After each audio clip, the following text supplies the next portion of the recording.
Good evening, everyone, and thank you for joining us tonight for another sports segment of Spanning the Need. Tonight we'll be with two great coaches in our Mahoning Valley, Coach Keith Gunther from the Ursuline boys basketball team and Coach Andy Sachs from Girard Schools, and a couple of seniors, Emily Fitzgerald and Ian Barton, which we'll get to in a little bit. We're going to be discussing a variety of topics about what's going on in their basketball realms with the pandemic, as well as talk about some other leadership practices that they're doing with their teams that maybe can help any future basketball coaches as well as players. So thank you for taking the time out of your busy schedules, gentlemen. You're welcome. Glad to be here. Well, and we talk about a very interesting time right now with the pandemic, what's going on in our current events. So we'll talk a little bit about that. Let's get to you, Coach Gunther. How did you really start your basketball career? Not many people may know how you got started, and then we'll go to Coach Saxton and how he got started as well. Coach? Well, I was a collegiate basketball player. I played basketball at Ashland University.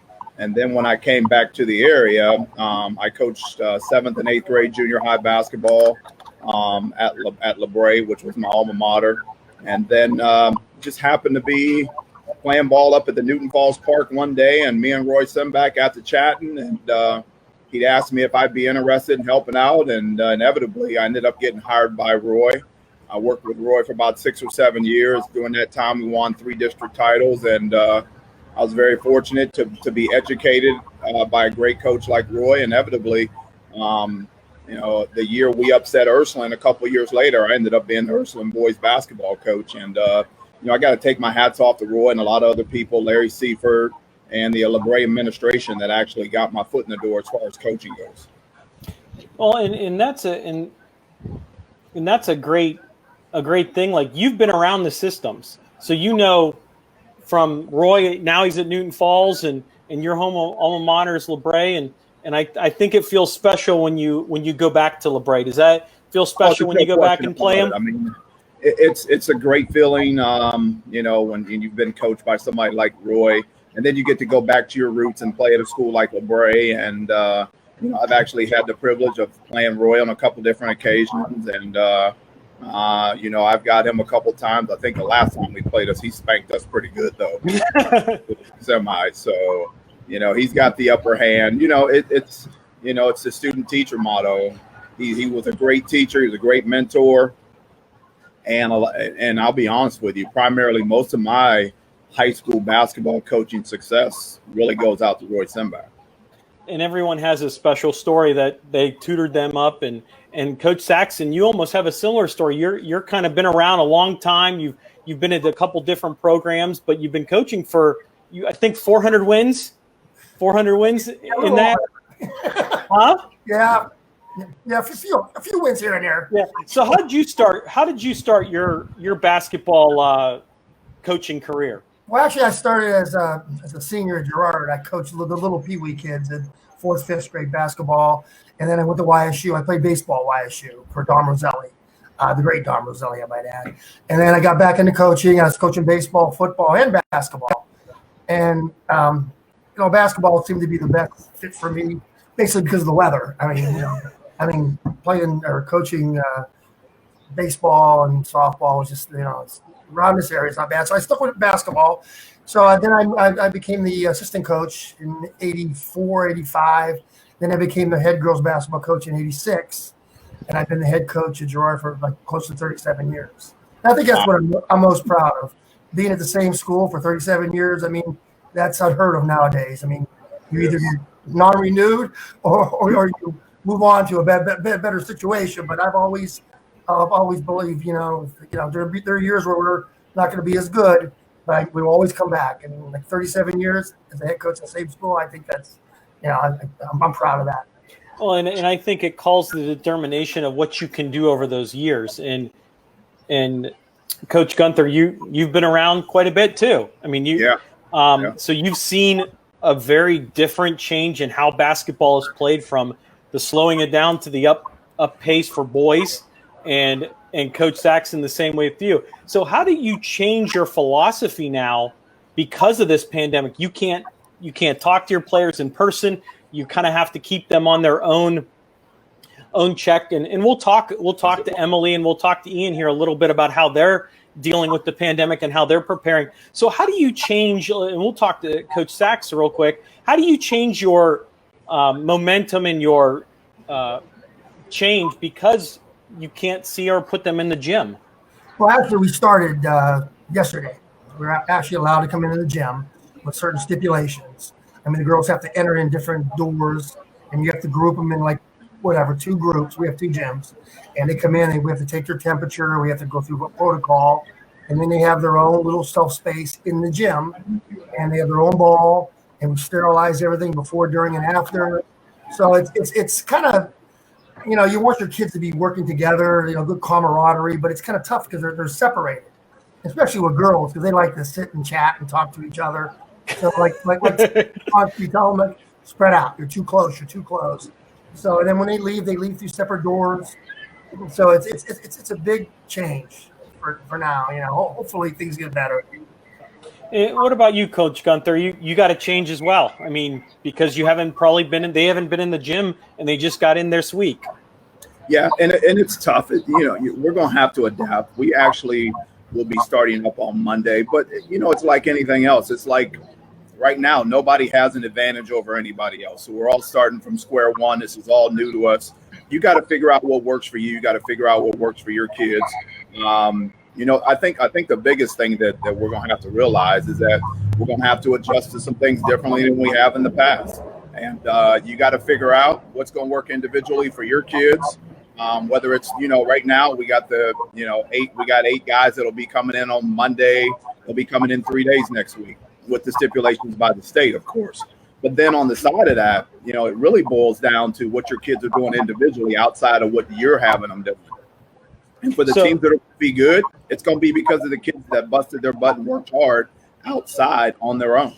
So, and that brings up a great point, Coach Gunther. How have you had team meetings with your Zoom team meetings? Have you kind of helped with any? Hey guys, let's try to get together. Let's try to get on the same page. Let's work out at home at least if you can. Have you done some of that? Oh yeah. So what we've done is we've actually sent out a workout plan for our kids to do individually at home. If you can find a court somewhere near you, one-on-one by themselves. I'll be honest with you. My greatest improvement as a high school player came when I was doing my own individual workout. That's when you improve, is when you know your weaknesses, you work on them on your own, you don't have any distractions. That's when you become a better basketball player as an individual. Now, the thing that we're missing is the camaraderie part where we start to gel as a team. That's what's going to hurt. It's going to be who can gel through this pandemic, with your kids doing the individual workout. How can you gel? How can you get the kids to gel? So a lot of that's going to be a lot of mental preparation, I think, so more than it has been in the past. You're going to have to do some things differently. You're going to probably have to put out some books. You're going to have to put out some motivational factors in order to get your team to gel. And I know you'll be starting this coming, and then it's open gym, and then you got to work with these social distancing and everything like that. Coach Sax, what about you? What have you done different because you can't get in the gym during this pandemic? Well, like Coach said, and I just told my girls that today it's self-motivation. You have to get out there and work on your own. I've sent them numerous videos on different drills, different things they can do on their own. But it's definitely self-motivation. You need to get out there and work. You're going to have to work on your own because we can't, like Coach said, it's hard to get together. The camaraderie is not going to be there right now. But self-motivation, in my opinion, is going to be very important in the next few months. And I think that brings a great point, is now we're kind of getting to that realm of, hey, we're back in the gym. We got to get our skills back up. We got to improve. So let's talk a little bit to some of the players from your teams. And we'll bring in Emily and we'll bring in Ian here. How are you, gentlemen? And ladies, I should say. How are you, Emily? How are you, Ian? Good. How are you? I'm good. It's good to see you guys. I'm glad you guys can join us. Emily is going to be a senior coming up for the Girard Indians. And Ian will be a senior coming up, if I'm correct, coming up for the Ursuline Irish. So let's go to Ian first. Ian, how are you preparing during this pandemic? Because you're not allowed in the gym. What has been different about that? Honestly, not much has changed for me. I've always shot and worked out on my own, so I really hit the weights hard, and I shot. I'm really competitive. So me and my brother constantly push each other just to be the best we can be. And so have you kind of put yourself on basically a repetitious every day? I'm out shooting hoops, or I'm out shooting different types of drills. Exactly. How I do it, I'll wake up, I'll go shoot 200 shots, 300 shots in the morning, and then I'll go lift, eat, do my homework, whatever I had, and then shoot a little more at night. So what is your plan now, since you're going to be getting back in the gym? So have you think you have improved and gotten better? Because you're like your coach said, sometimes you're basically training on your own, so you're actually best to improve that way. I definitely believe I got a little bit better, but obviously nothing replaces the in-gym work with your teammates. So it'll be fun to get back in the gym. Well, and everyone wants to get back in the gym. I know Emily is probably dying to get back in the gym as well, like her teammates. So Emily, what are you doing differently? Like, I'm basically going to ask you same as what Ian is. What are you doing daily or weekly? Because I know you're still going to school during the day. You're still doing now where I think some schools are now emptying out for summer break. So what have you done to kind of get prepared for next year in this type of pandemic? I've been doing a lot of things similar to Ian. I've been running a lot because I run track and cross country as well. So I've been going on runs and lifting weights. We have a lot of that in my basement. I've been shooting outside in my driveway, just trying to work on everything I can. And like Coach Saxton said, he's been sending us videos. So I've been trying to do the drills off of those to improve my skills.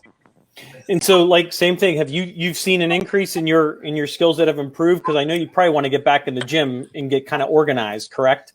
Yeah, and we just started yesterday back in the gym, but it's definitely unusual being separate and not being able to share and pass the ball with one another. We kind of have to still work on our own. So are you guys feeling that you guys can be ready to go by basketball season and be at that level of competitiveness with this pandemic that we have? I'm hoping so, but yeah, I think we can be on that track. Same to you, Ian. Would you think that? Yeah, I believe so. I believe Coach Gunther, no matter what's going on, he'll always have us ready for the season.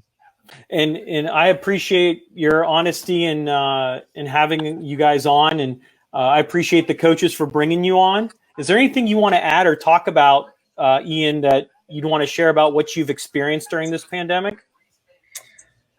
It's just been so different. It's a different world we live in, so everyone's got to adapt. That's the biggest thing, is learning to adapt to how the world is now.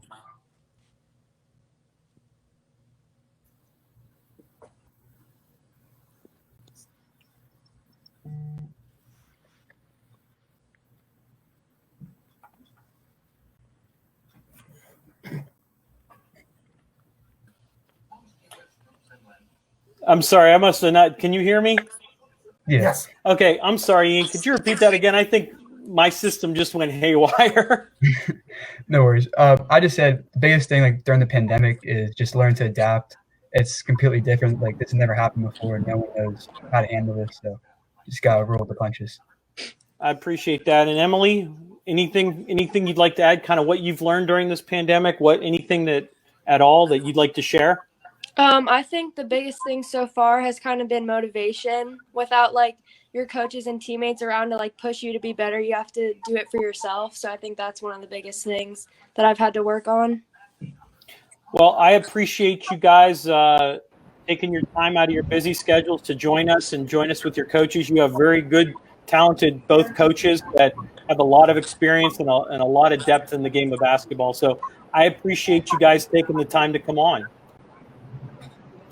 So thank you, Emily and Ian. Thank you. You're welcome.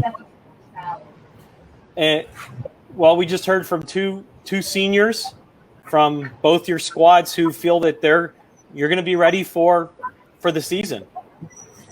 And I think that brings kind of the next thing is, now going forward, how do you prepare right now to get competitive, and what are your expectations for the future? And we'll go with Coach Sax. Well, excuse me, going into this summer, we're like a rebuilding stage. Last year we won 3 games. This year we won 13 games. So I was really looking forward to getting in the gym, working hard, getting ready for the next upcoming season. And hopefully even improving on that. It's kind of tough where you can't do 5-on-5, 3-on-3. You can't do all those kind of things. We do those competitive drills we do all the time in the summer. So like Emily said, it's just basically individual work, and go from there. But hopefully down the road things will change. They're a little bit better. We're able to do more things that that we normally do. But who knows? It's unanswered question right now. And Coach Gunther. So we had a great finish to last year with a lot of young guys. So our focus is improving on top of how we finished the season last year. With the guys we have coming back, I'll be honest with you. Ian's one of the few seniors that we have. We only have 3. Ian's one of 3 that even if the other 2 we're not even sure if they're coming out and playing. So we just got to get our juniors and our sophomores ready to finish what they started last year. And that's going to be by individually prepping guys to get them to understanding their role and what they got to do to make us a good basketball team. From a physical standpoint, from an athletic standpoint, but more so from a mental standpoint, to come into the season with an attitude that we're not going to be denied this year. We're just going to come back and be the Ursuline of old. That's what we want to be. We want to come back and we want to really prep to win another district. We've got quite a few, but we haven't won any in the last couple of years. And our kids are a little upset about that. So if they come back with the right attitude and focus, we're going to try and get them ready to win another one. And that's a good point. And let's go back to you, Coach Gunther. In the last 3 seasons, 11-14, 13-12, and 7-14, but you kind of had a very challenging schedule. Yeah. Playing in the conference, and then last year you lost in the districts. You lost to Struthers just by 4 points. So, right. And that was one heck of a game. Yeah. So, how do you take what you learned last year and kind of push it for this year? We are see a lot of guys that haven't been coaching for a long time. They get so caught up in the records, and we don't do that, because what we try and do is we try and prepare ourselves in case we happen to get to the regional.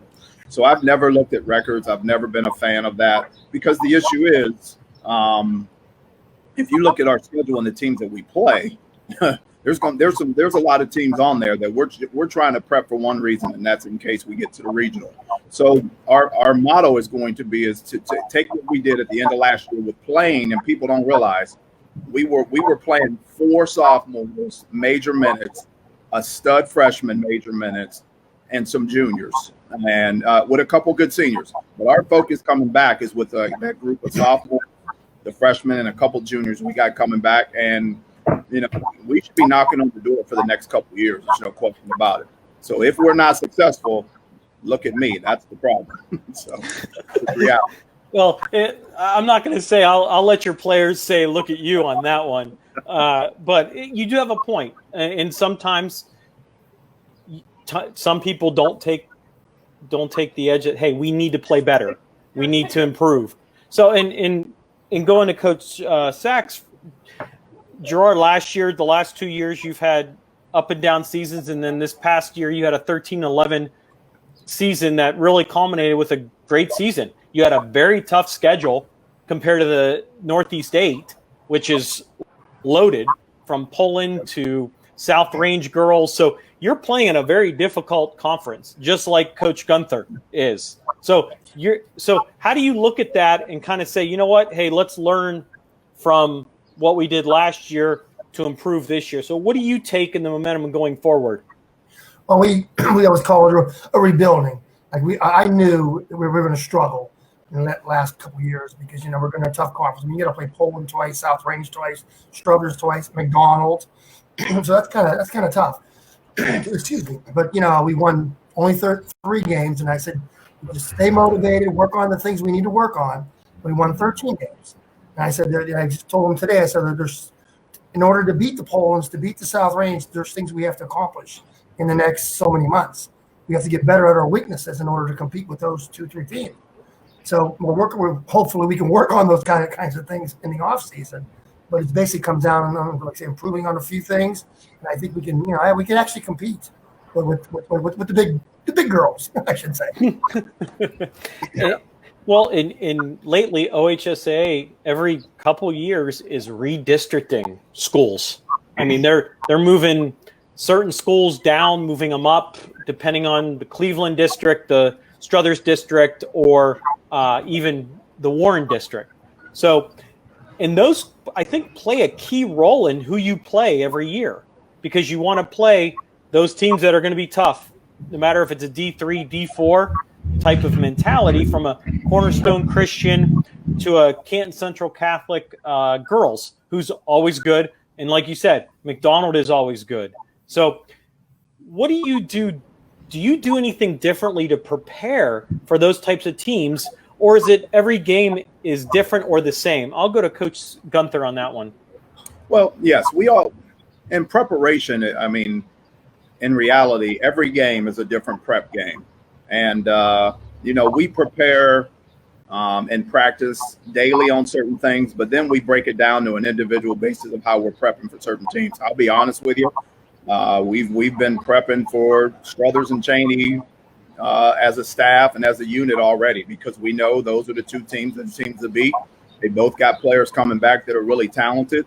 So our schedule this year with our AD has done a great job to prep us for when we do meet those teams and happen to get to those teams in the tournament, that we feel like we're prepared to be able to beat either one of those teams if we come up against them.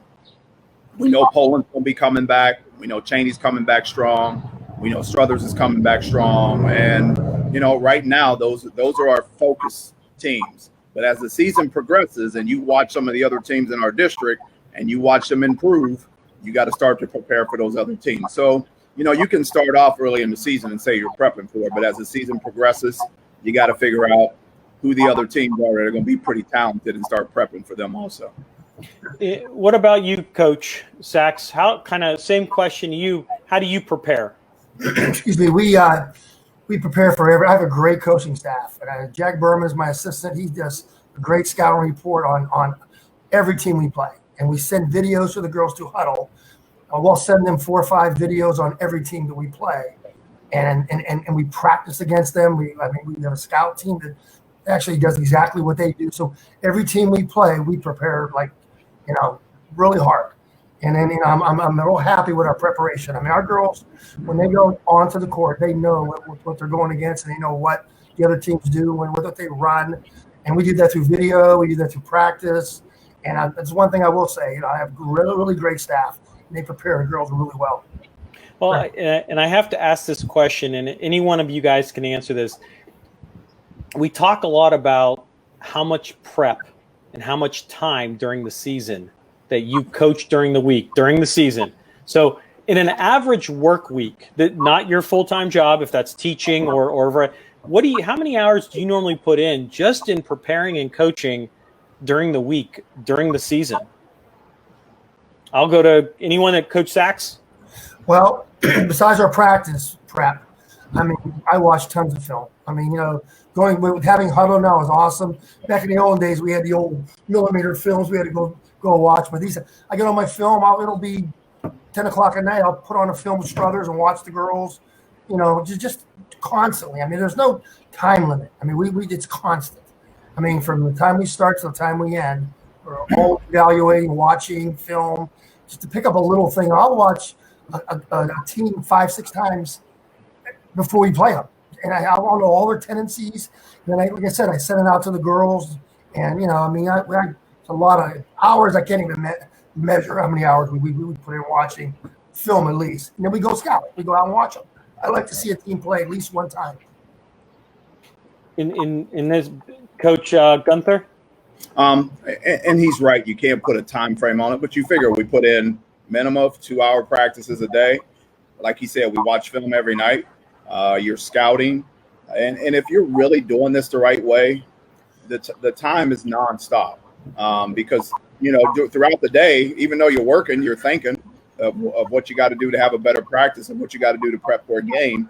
So your physical time is probably 3.5, 4 hours a day. And then your mental time You know, if like Coach has been in it 37 years, I know mentally he's thinking about coaching, you know, pretty much all day long. I mean, when you're prepping for a game, you're trying to focus on some other things. You're thinking about that big game you got tonight. So not only the physical side of it, but the mental side of it. I mean, I'll be honest with you. My wife is sitting here right now, and I know by the end of the season, she is ready for me to be done. And there's no question about it. And mentally, most coaches are ready to be done. And I'll be honest with you, a lot of young guys that we've had on our staffs, when they realize how much time you put in, it's hard for them to be able to stick with it. And that's just the reality of what it is. If you're going to be good at this, you got to put time into it.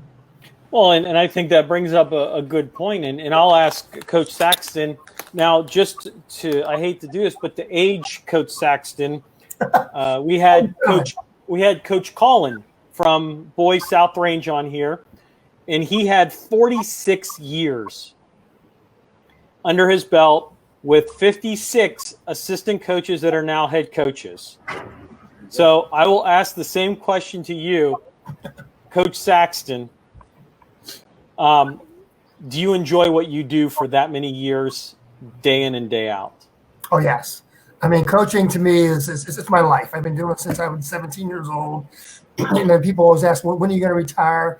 Whenever it doesn't become fun anymore, and whenever I can't give 110%. Like Coach said, it's endless, day after day. I mean, people don't realize what you sacrifice with your family. I mean, missing dinners, going scouting, driving all over the place. You know, like my lunchtime at school, I'm watching film. I mean, I spend a lot of time doing what I do because I love it. When it comes to the point where it's not fun anymore, I don't enjoy it. I can do it physically. I'm good for another 20 years. Well, and we hope you're around for no. My wife wants to take over the program, but I won't. Well, that's between you and your wife. I've learned not to get in the middle of that nowadays. And I'll just bring the exact same question to you, Gunther. You've been around for, I think, a long time. I tried finding how many years. I couldn't find it. Year 19 coming Year up. 19. I thought I was 26 total. Yeah. So you've been around too. So how do you feel about this? Do you really enjoy what you do? Because like Coach said, if you don't love the game, you can't give 110%. I absolutely love the kids. I love coaching. I love practice. My greatest moments are, of course, big time game nights. And I'll be honest with you, there's times I've questioned and said, you know, is it time to walk away? And then every year I get that itch back. I think one of the keys to coaching is, you know, you can coach all season, you can push, but then you need to get away from your kids for that 2 to 3, 4 weeks to just give yourself a mental break, get yourself a refresh button. And then I get that fire back after that 30 days off the state makes us take. Man, I start, and I never say I'm coming back every year. I never say that. I take that 30 days off, and then I refresh and decide whether I'm coming back. And I thought I'd be done after 5 or 6, and here I am 19 years later. Well, like you said, when you get those assistant coaches that want to know what you do as a head coach and how you plan, and they see the hours, sometimes they're kind of like they phase out. And we have and as you know, we have a lot of older coaches that have been around 15, 20, 30, 40 years. And we have a young surging, but not enough, almost like basketball officials. No one wants to deal with it could be a variety of issues.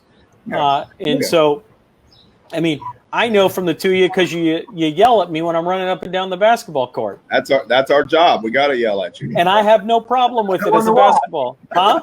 Make the right call. Well, if you guys would coach instead of yell at me, I mean, what do you want me to do? I don't yell. Well, and you know what? I've had, I mean, you know me as I've been doing this since as long as both of you have been coaching. I enjoy the game. I love the game, just like you guys do. Right. So that's how I keep going back. Now, moving down the road, as I get a little bit older and slower, that kind of runs into, hey, I got to still get up and down the court. I still got to make sure I can be in a position, just like coaches need to be on their kids doing what they need to do and coach. So, and that brings a good point is I enjoy the kids. If you don't enjoy, I mean, I would rather get paid $100,000 to the job I love instead of the $1 million job that I'm stressed out about. Right. And we know coaches high school coaches, they're not getting paid millions of dollars like these coaches. So I entitle you guys. I appreciate what you guys do as coaches. You guys do so much time, and we put our energy. So I commend you for doing that. Thank you. So at the end of that, now we've had some questions that have been submitted from people. So I'd like to kind of ask the questions, and either one of you can answer or both of you. So we'll go with the first question. So I won't give the full name. I'll just give a question with their person's name. So the first, and you'll be able to see it on your screen. So the first question comes from Lisa. What do you guys see as the most challenging obstacles moving forward with the current guidelines the way they are now? And Coach Gunther first. I just think the most challenging part of the guidelines is I said it briefly earlier. It's just getting that camaraderie and that teammanship together, because we can't have everybody together. We can only have X amount of kids in the gym at one time. So they're coming in, one group's coming in at an hour, next group's coming in another hour. So I think we're going to have to be creative on how we're creating camaraderie, not just in the gym. You're going to have to do probably some more team building things outside of basketball in order to get your camaraderie going, because we just can't do the gym thing right now. So the biggest issue is going to be building that team camaraderie and that team spirit and to get your togetherness so you have a great, successful year. Well, I agree exactly. You want team bonding. You want your kids together. You want them to learn from each other. And then the thing is that the younger kids that are coming up, your freshmen that are like, it's a culture shock. You don't have your seniors that can bond them together with the rest of the group because you're separated. So I see that being like a little bit of a dilemma for us. We want to get the whole team as one, but right now we can't. We have to separate. So I think that's going to be a little bit of a challenge for coaches. Well, and I think that's with whatever OHSA comes out with, because we are still not aware if we're going to have a fall football season. That's not been confirmed yet. Right. They've started to let them go back to training and workouts. So there may be a change where we may have, there's one proposal on the table that says that football and soccer would be a spring sport and baseball, softball would be a fall sport. So there are a lot of different things, but we know that basketball will stay where it is. And I think that's one good thing. So, you guys have any reaction to that on what you've been hearing at your schools of what's been happening with sports through the OHSA? Because there's not been an announcement as of yet. Well, it's changing periodically. It keeps, you hear one thing, a week later it's something different. So right now there's no stability exactly what's going to happen. So we really don't know. When they basically come down with a final decision, then we can go from there. But like right now, it's up in the air. Yeah, same here. I mean, we're going what the state's telling us we're allowed to do, and I think it's all going to depend on what happens through this period here. If we don't see a spike in the coronavirus, I think we'll gradually be able to do more things. And if it continues to go well, I think we will definitely have a full season. Football, maybe not, but if things continue to go well, I mean, everybody wants to get life moving on and continue to go in the right direction as long as we're not putting anybody in harm's way. Exactly. Yeah, and I think we all think that the number one priority is safety for our players and our community as a whole. Yes. So, and I think this is the last question. So, this may be the last question, but we'll see what happens. So, what is your best memory in coaching? So whoever wants to answer that one, I see the head. Huh? Beating Earthling. He hates me. No, I don't know. I think just watching the kids get better and improve. Like I always said, I'm at the same school for 30 some years, and you know you're not going to be very good for 2-3 years, and just watching those kids develop and get better. And I've always prided myself on saying, we'll be back. We're going to be rebuilding for a few years, but we'll come back. And watching them go from down here to back here, I think that's the enjoyment I get, being at the same place. And Gerard's a great place to coach. I mean, we have a great athletic director, Nick Hawker, and he's the best. So, I'm happy where I'm at. Coach Gunther? I just think my greatest memories are, just watching kids improve. Like right now, the year we won the 4 district titles in a row, that was a great part of my coaching career. But really, the greatest part of coaching for me right now is when I see the kids come back and you realize how you changed their lives. I think that's the biggest thing. Like I've got Mark Hughes that's playing ball overseas. I get to chat with him briefly. I've got to coach 3 or 4 or 5 guys that have gotten the opportunity to play pro ball. I've got guys that are successful in business.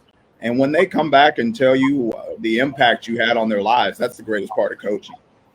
I'm 18. I finally get to see the fruit of some of my, and everybody knows I'm brutally tough on our kids. And when they come back and tell me, Coach, if it wasn't for you, I wouldn't be the person that I am. That's what makes it great.